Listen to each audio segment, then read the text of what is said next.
ಅಯೋಧ್ಯೆ ವಿಷಯವನ್ನ ಪಕ್ಕಕ್ಕಿಡಿ, ಮೊದಲು ರೈತರ ಸಾಲ ಮನ್ನಾ ಮಾಡಿ ಹೀಗಂತ ಆಗ್ರಹಿಸಿ ಲಕ್ಷಾಂತರ ರೈತರು ಸಂಸತ್ ಮುತ್ತಿಗೆಯನ್ನ ಹಾಕಲು ನಿರ್ಧರಿಸಿದ್ದಾರೆ. ಪ್ರಧಾನಿ ಮೋದಿ ನೇತೃತ್ವದ ಕೇಂದ್ರ ಸರ್ಕಾರದ ವಿರುದ್ಧ ಅನ್ನದಾತರಿಂದು ಬೃಹತ್ ಜಾಥಾವನ್ನ ನಡೆಸಲಿದ್ದಾರೆ.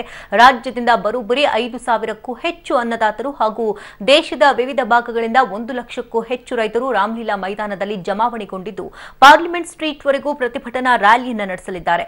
ಸಂಸತ್ಗೆ ಮುತ್ತಿಗೆ ಹಾಕಿ ರೈತರು ಕ್ರಾಂತಿಗೆ ದೇಶದ 208ಕ್ಕೂ ಹೆಚ್ಚು ರೈತಪರ ಸಂಘಟನೆಗಳಿಗಾಗಲೇ ಬೆಂಬಲವನ್ನ ಸೂಚಿಸ್ತಾ ಇದ್ರೆ 21 ವಿರೋಧ ಪಕ್ಷಗಳು ಕೂಡ ಬೆನ್ನಿಗೆ ನಿಂತಿದೆ.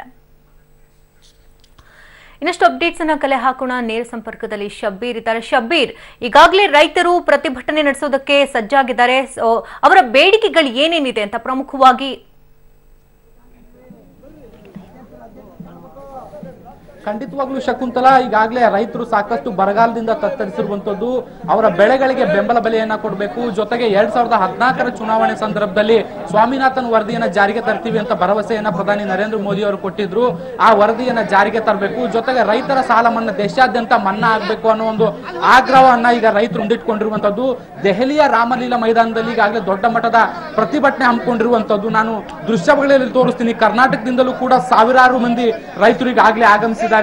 ಜೊತೆಗೆ ಕರ್ನಾಟಕ ಮಾತ್ರವಲ್ಲದೆ ಈಗಾಗಲೇ ಹರಿಯಾಣ, ಪಂಜಾಬ್, ಉತ್ತರಾಖಂಡ್, ತೆಲಂಗಾಣ, ಆಂಧ್ರ ಪ್ರದೇಶ ಹೀಗೆ ಸಾಕಷ್ಟು ಭಾಗಗಳಿಂದ ರೈತರು ಈಗಾಗಲೇ ಆಗಮಿಸಿದ್ದಾರೆ. ಕರ್ನಾಟಕದಿಂದಲೂ ಕೂಡ ಕೋಡಿಹಳ್ಳಿ ಚಂದ್ರಶೇಖರ್ ಅವರ ನೇತೃತ್ವದಲ್ಲಿ ಸಾಕಷ್ಟು ರೈತರು ಈಗಾಗಲೇ ದೆಹಲಿಗೆ ಆಗಮಿಸಿದ್ದಾರೆ. ಅವರ ಬೇಡಿಕೆಗಳೇನು ಅನ್ನೋದ್ರ ಬಗ್ಗೆ ಅವರನ್ನೇ ಮಾತಾಡಿಸ್ತೀನಿ, ಏನ್ ಹೇಳ್ತಾರೆ ಅಂತ.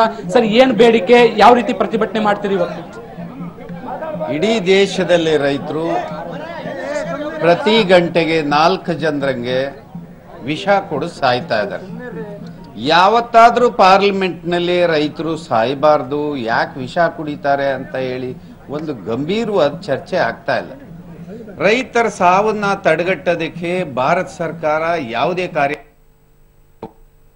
ಪಾರ್ಲಿಮೆಂಟ್ ಅಲ್ಲಿ ಇದು ಒಂದು ಮಸೂದೆ ಆಗಬೇಕು ಅಂತ ಹೇಳಿ ಮಂಡನೆ ಮಾಡಿ ಅದ್ರ ಬಗ್ಗೆ ಅಂತೇಳಿ ಮಂಡನೆ ಮಾಡಿದ್ವಿ. ಅದ್ರ ಬಗ್ಗೆ ಒಂದು ಚಕಾರನೂ ಎತ್ತದೇ ಇದ್ರೆ ಹೇಗೆ? ಆ ಕಾರಣಕ್ಕೆ ಭಾರತ ಸರ್ಕಾರ ಮಾತಾಡಿಸ್ಲೇಬೇಕಂತ ಹೇಳಿ ಇವತ್ತು ನಾವು ಬಹುಸಂಖ್ಯೆಯಲ್ಲಿ ನಾವು ದಿಲ್ಲಿಯ ರಾಮಲೀಲಾ ಮೈದಾನದಲ್ಲಿ ಸೇರಿದ್ದೀವಿ. ಈಗ ಕಾರ್ಯಕ್ರಮಗಳು ಪ್ರಾರಂಭ ಆಗ್ತದೆ. ಸಾಲ ಮನ್ನಾ ಆಗಬೇಕು, ರೈತರ ಬೆಳೆಗಳಿಗೆ ಸ್ವಾಮಿನಾಥನ್ ವರದಿ ಪ್ರಕಾರ ಏನು C2+50 ಇದು ಜಾರಿಗೆ ಬರಬೇಕು ಅಂತಕ್ಕಂಥ ಏನು ಒತ್ತಾಯಗಳಿದಾವೆ, ಈ ಒತ್ತಾಯವನ್ನ ಭಾರತ ಸರ್ಕಾರಕ್ಕೆ ಹೇಳ್ತಾ ಇದೀವಿ. ನೀವು ಕಡ್ಡಾಯವಾಗಿ ನಮಗೆ ಉತ್ತರವನ್ನ ಹೇಳಲೇಬೇಕು, ಹೇಳದೇ ಇದ್ರೆ ಇದು ಸರಿಯಾದ ಕ್ರಮ ಆಗೋದಿಲ್ಲ ಅನ್ನುವಂಥ ಒತ್ತಾಯ ನಮ್ದಿದೆ.